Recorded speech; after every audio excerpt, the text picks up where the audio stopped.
I want to tell you a story about former Harvard President Claudine Gay. It said at Harvard last September, less than 4 months ago, the night before Gay's inauguration as president of Harvard University. It's a Thursday night, a school night, when the Crimson sends me to cover a showcase in honor of Gay's inauguration. So I pack into the theater, which holds 1,000 people, and it's clear who's the star of the night. Welcome, everyone, and welcome, President Gay.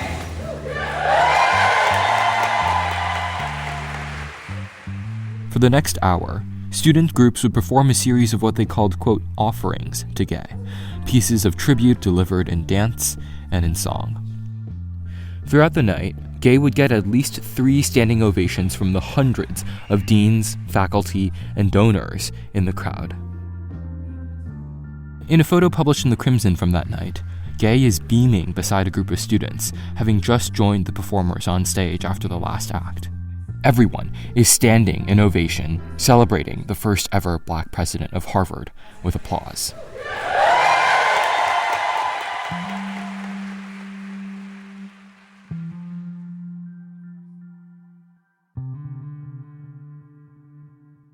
But less than a month later, Free Palestine! Free Palestine! Free Palestine! campus would be in turmoil. When students and people around the world chant from the river to the sea, I ask, what are they calling for? Gay, just weeks after her inauguration, would be tasked to handle one of the most tumultuous chapters of Harvard's history in recent memory. She'd be slammed with not just a congressional investigation into her handling of antisemitism on campus, but also dozens of allegations of plagiarism in her work. And on January 2nd, facing mounting pressure and feeling that she'd lost the confidence of the very governing board that selected her, Gay resigned. But the controversies unleashed something bigger than Claudine Gay herself. Because America's most elite universities are now under heavy fire. And Harvard's critics in Congress have promised they won't stop anytime soon. In this special News Talk episode, it depends on the context. It does not depend on the context. We take you through the rise and fall of President Gay. The answer is yes, and this is why you should resign. We dive into just what happened in the days leading up to our president's resignation. University presidents from Harvard, Penn, and MIT are under fire. As Harvard launches a global search for its next president, we'll give you the latest on what's next. We'll give you the look from inside Harvard, from the reporters who first broke the news. From the Harvard Crimson, I'm Frank Zhou. This is News Talk.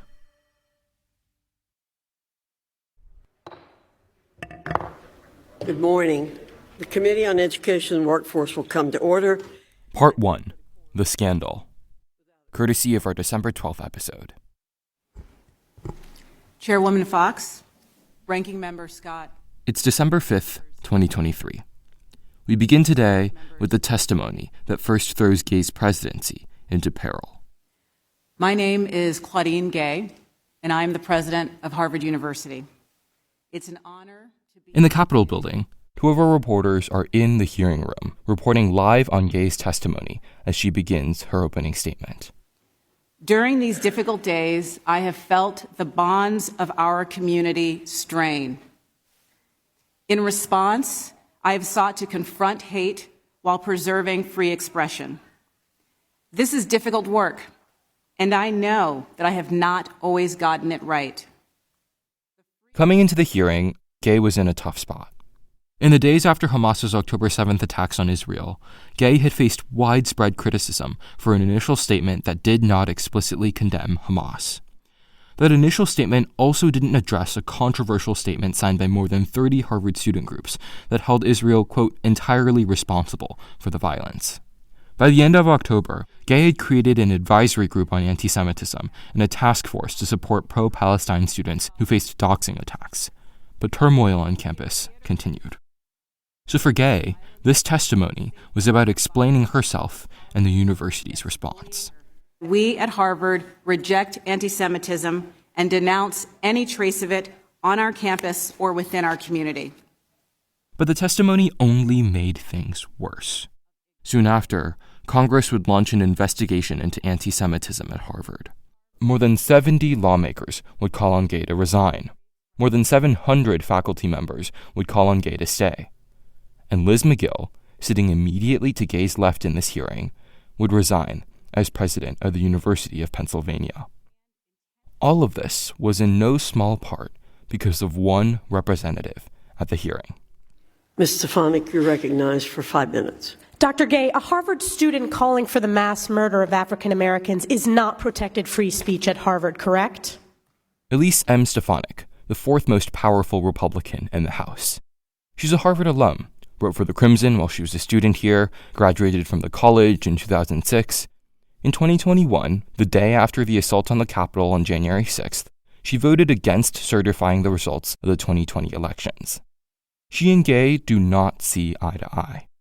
So when Gay tries to speak, Our commitment to free speech... It's a yes or no question. Is that corrected? Is that okay for students to call for the mass murder of African Americans at Harvard? Is that protected free speech? Our commitment to free speech It's a yes or no extends. question.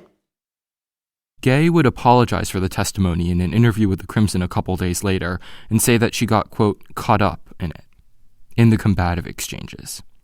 And when she did, it made things worse, much worse.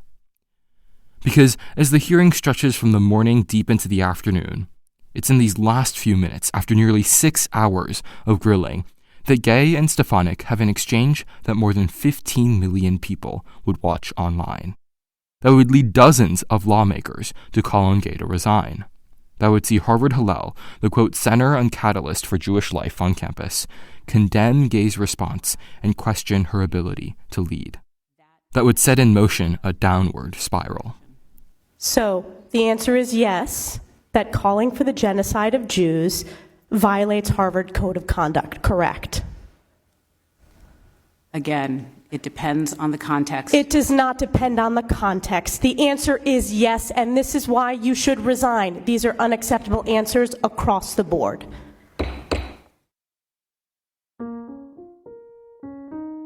For Gay, things would soon get even worse.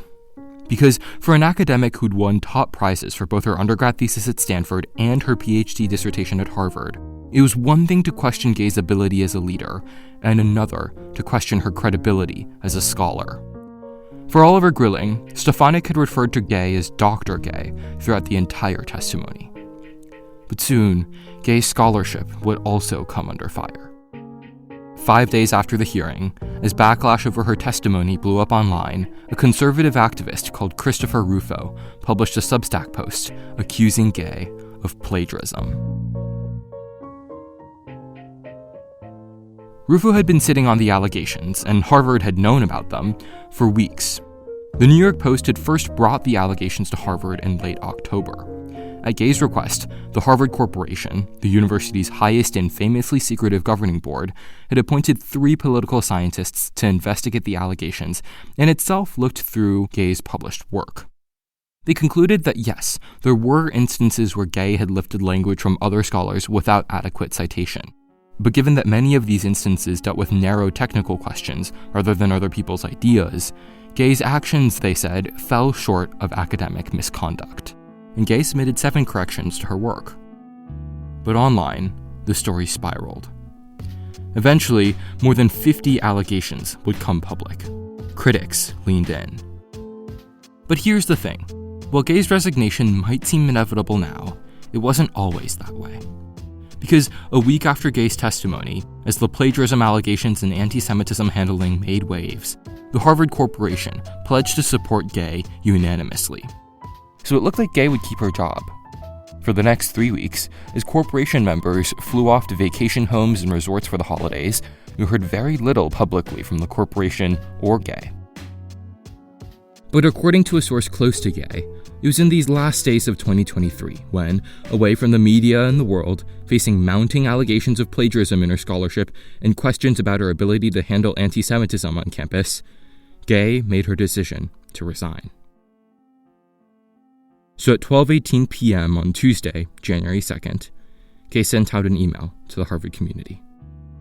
Quote, "It has been distressing to have doubt cast on my commitments to confronting hate and to upholding scholarly rigor.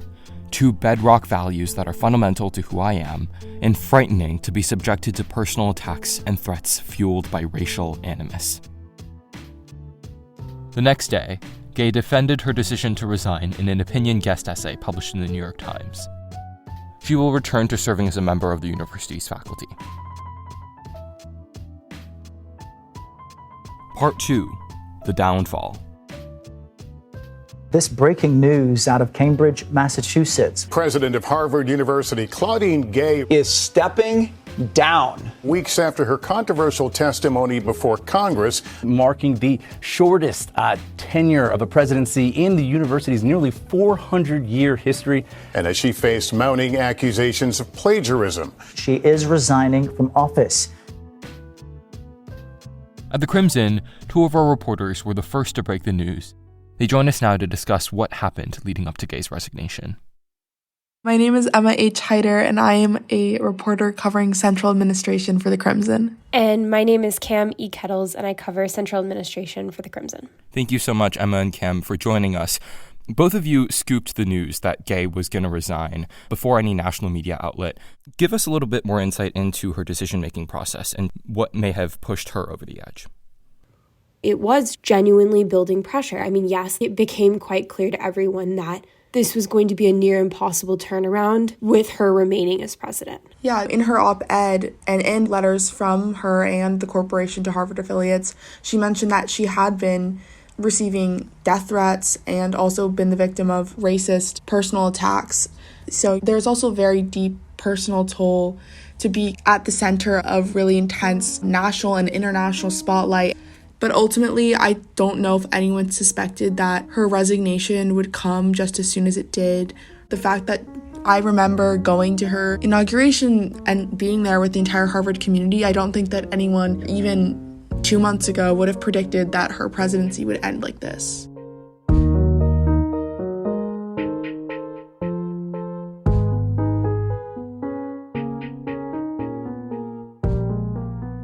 In the wake of Gay's resignation, the very lawmakers and critics responsible for some of those personal attacks took to TV and social media to celebrate what they saw as a victory over higher education. But here's the thing. These celebrations started as knocks on Gay, but quickly morphed into something else. Two of our reporters, Jack Trapenick and Joyce Kim, looked into it. They join us now to break down what they found. Thank you so much, Joyce and Jack. Joyce, tell us a little bit about how lawmakers in Congress and critics of Claudine Gay's reacted following her resignation. Yeah, for many of Claudine Gay's loudest and fiercest critics, her resignation was news of victory. The most notable critics were conservative activist Christopher Rufo, Harvard donor and billionaire Bill Ackman, and Representative Elise Stefanik. Rufo, notably, he wrote, "Today we celebrate victory, and, tomorrow we get back to the fight." And so they show no signs of stopping anytime soon. And I would also add that from what we've heard from lawmakers, including Chairwoman Virginia Foxx, who chairs the House Committee on Education and the Workforce that originally summoned Gay, said that the investigation would proceed, even though she has resigned. Elise Stefanik took a very triumphant and gleeful tone in her statement. She called it the beginning of what will be the greatest scandal of any college or university in history. And we saw also from Alaska Senator Dan Sullivan, an alum of the college himself, saying in a tweet, quote, "In the new year, I'll be working on legislation to reform these once respected education and research institutions." It's statements like these, which really seem to indicate a fundamental belief in some kind of brokenness in the higher education system, which I think the resignation was the pinnacle of in this moment. Jack, local and state leaders also weighed in. Tell us what they've said. Yeah, of course. So we are in a democratic state and municipality, so a lot of state leaders expressed a lot of regret over her departure. Cambridge Mayor E. Denise Simmons said she was saddened by her departure and called for Harvard to appoint another woman of color as her successor. Joyce, one critical argument circulating in the wake of Gay's resignation and at the time of her announcement as university president is conversation surrounding diversity, equity, and inclusion. Tell us how those arguments have taken shape following her resignation.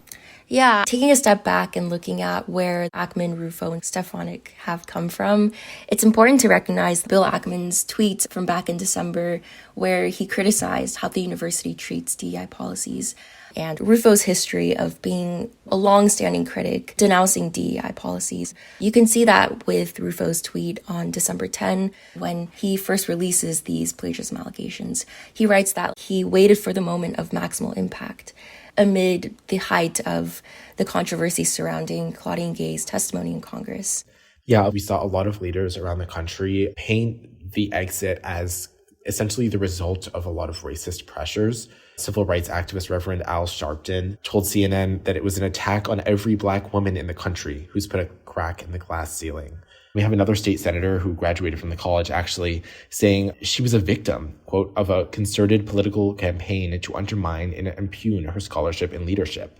So there was definitely a strong feeling that regardless of the merits of the criticisms against her, there was a fundamental attack on higher education and what it has been made to symbolize in the United States with activists like Rufo.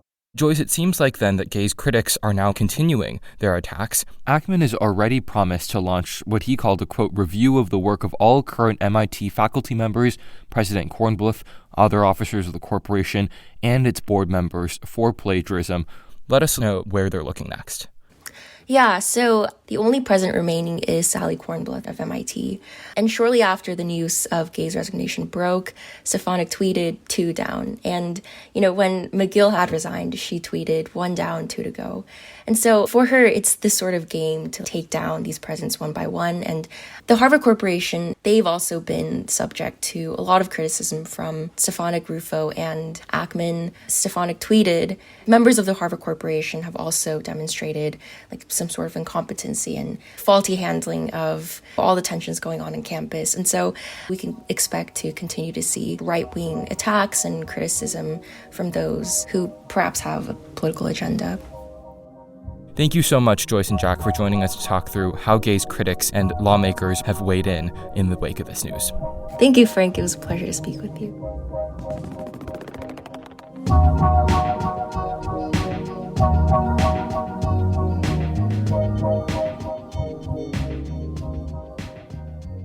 Next, we go to Harvard, where the Crimson got to work talking to students and faculty in the hours after Gay's resignation.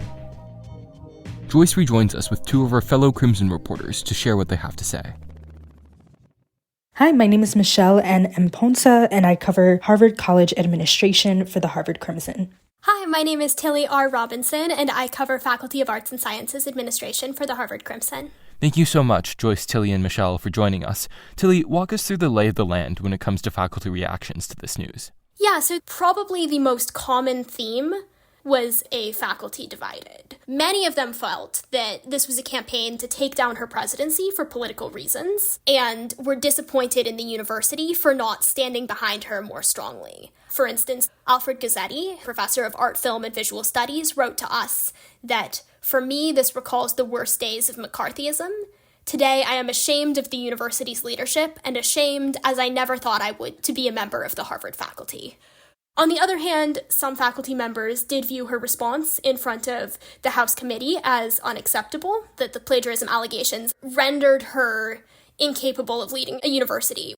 Daniel J. Jacob, who is a professor of environmental science and engineering, wrote to us that he was relieved by Gay's resignation because of what he called her lack of moral clarity about antisemitism at Harvard. Similarly, computer science professor and former dean of Harvard College, Harry R. Lewis, wrote to us that her resignation is sad, but it had to happen, and that Gay had lost the moral authority needed for the president's voice and decisions to be trusted either inside or outside Harvard. Michelle, how did students react? So student reactions were definitely very, very split. One student said that Claudine Gay's resignation essentially set the precedent that rich and powerful people and politicians can throw money around and thereby control America's institutions.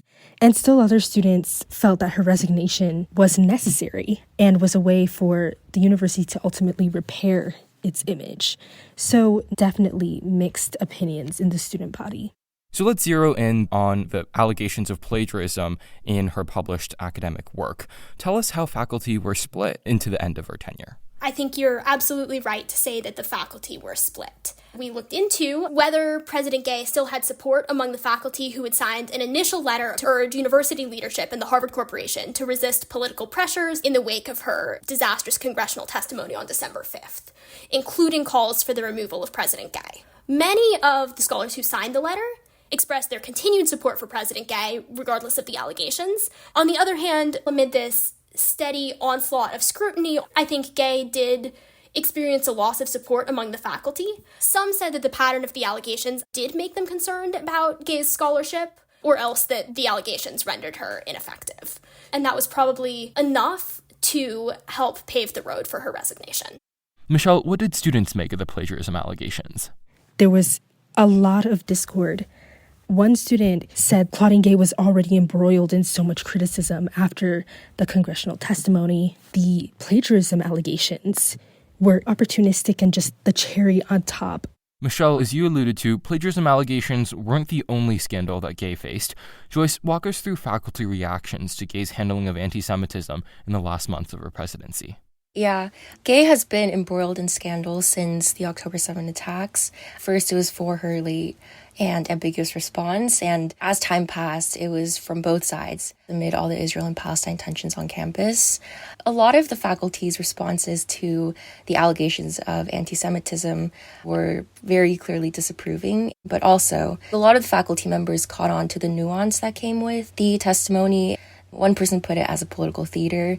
Yeah, and I think to when Representative Stefanik asked President Gay how she would respond to students calling for the genocide of Jews, President Gay was responding to an environment where previously Gay had taken some backlash among students for a statement she issued condemning certain student protesters for chanting "From the river to the sea," a slogan that they viewed as symbolizing efforts to pursue freedom for people in Palestine, but that some Jewish students on campus understood to signify calls for violence against Jews in Israel. The statements made by students had been very much contested, so dealing with those complex contemporary and historical questions, in some ways, Stefanik's loaded question was not an easy one to answer.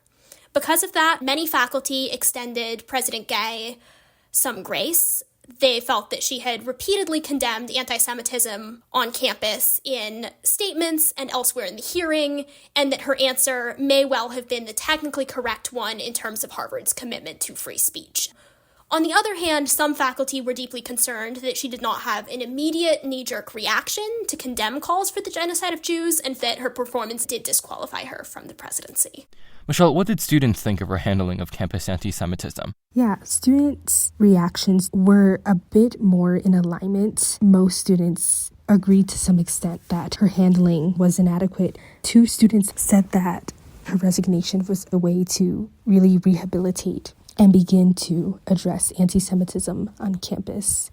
A spokesperson for the Harvard Undergraduate Palestine Solidarity Committee, which penned that initial statement that drew intense backlash across the country, said that Claudine Gay suppressed pro-Palestine speech on campus and is now facing that same suppression by multiple conservative groups and individual actors. A piece of this we discussed with Jack and Joyce was just how attacks on DEI have intensified in the wake of Gay's resignation.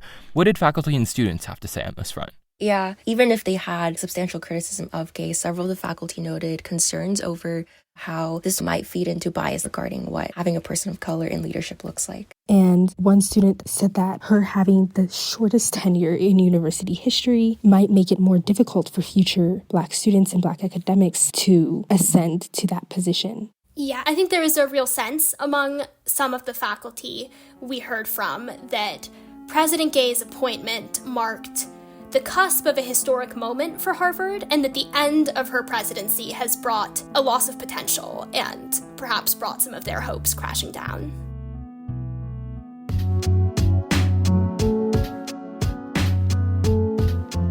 Thank you so much, Joyce, Tilly, and Michelle, for joining us. Thank you, Frank. Thanks so much, Frank.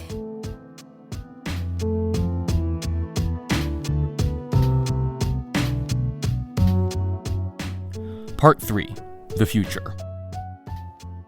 As Harvard launches into its search for its next president, we give you the long view on Gay's presidency and what's coming next. Cam, Emma, and reporters Sally E. Edwards and Natalie Bandura join us to discuss.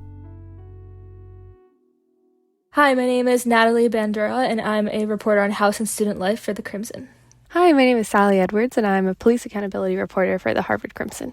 Thank you so much for joining us to break down what's next as Harvard embarks on its search for its next president. When we say that the search will be a quote-unquote global search, what does that actually mean? So this, is a really monumental task for the university. We see that this is a process that in the past has normally taken around 6 months. Notably with Gay, it took about 5, which is the shortest recorded selection process in the past 70 years.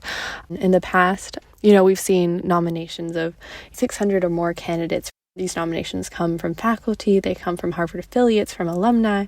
So, this process involves literally hundreds and hundreds of candidates and takes, hundreds of thousands of hours of sifting and working through in order to just come up with a viable shortlist of candidates before kind of that deeper analysis of how they would fit into the university system begins. Yeah, and in the past, the search committee has done this through sending hundreds of thousands of letters and emails, and also speaking directly to alumni, even across the country. Something that came up a lot in the past search process, which led to Gay being selected as a president, was members of the search committee of the corporation of Harvard's larger administration really emphasizing the fact that you don't need to be a Harvard affiliate in order to be considered for this position.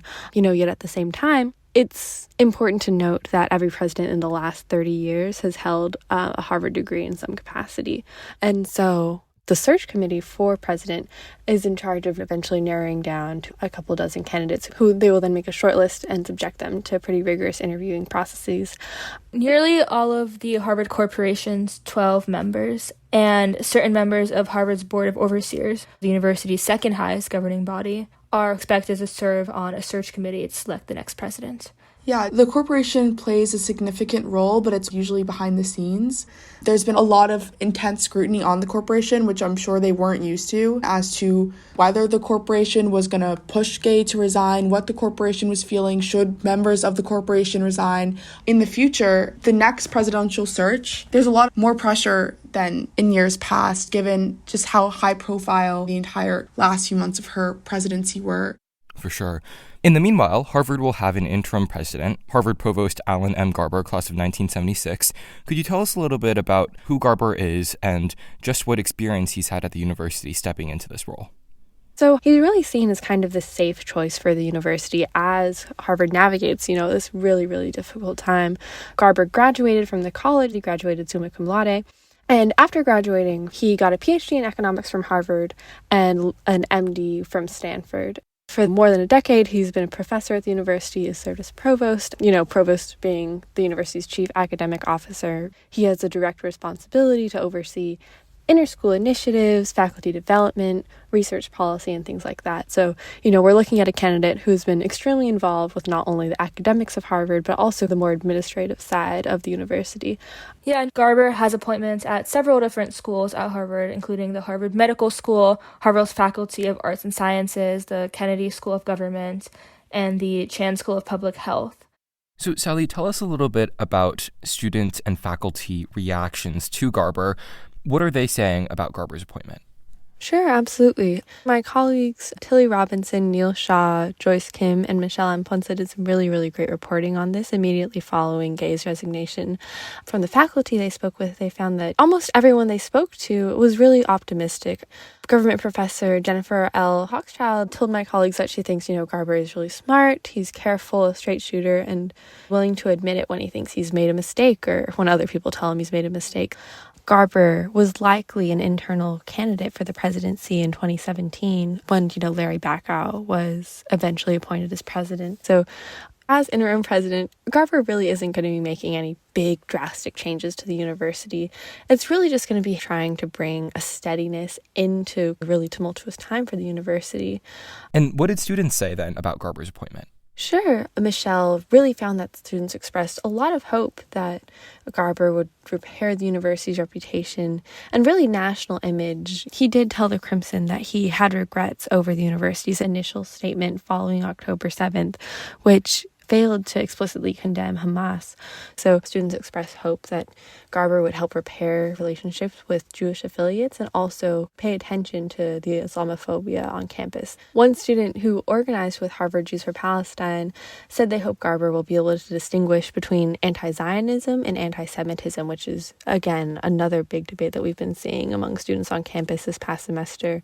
So students are really hoping that Garber will be able to do things that they feel Claudine Gay was not really able to do adequately because of the immense national pressure and scrutiny on her and on her presidency. And we should note that Garber himself was sitting right behind Gay throughout the entire duration of the nearly 6-hour congressional hearing on December 5th. This is somebody who is intimately involved with the leadership at Harvard, and Sally, as you said, certainly not an outlandish pick. Tell us a little bit about what Gay's plans are and what indications of her next steps might look like. She's going to return to the faculty. She's been an academic her entire life.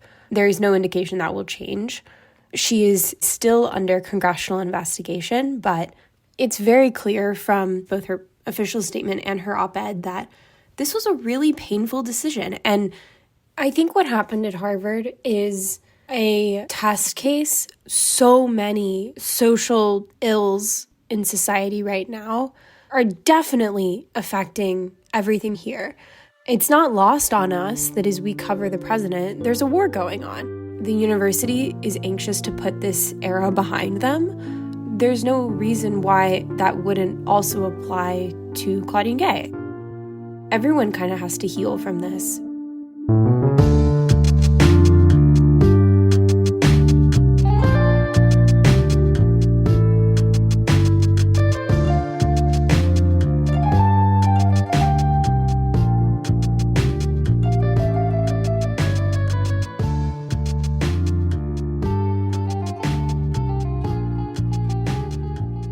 Newstalk is hosted, produced, and edited by Frank S. Zhou. Our multimedia chairs are Julian J. Giordano and Addison Y. Liu.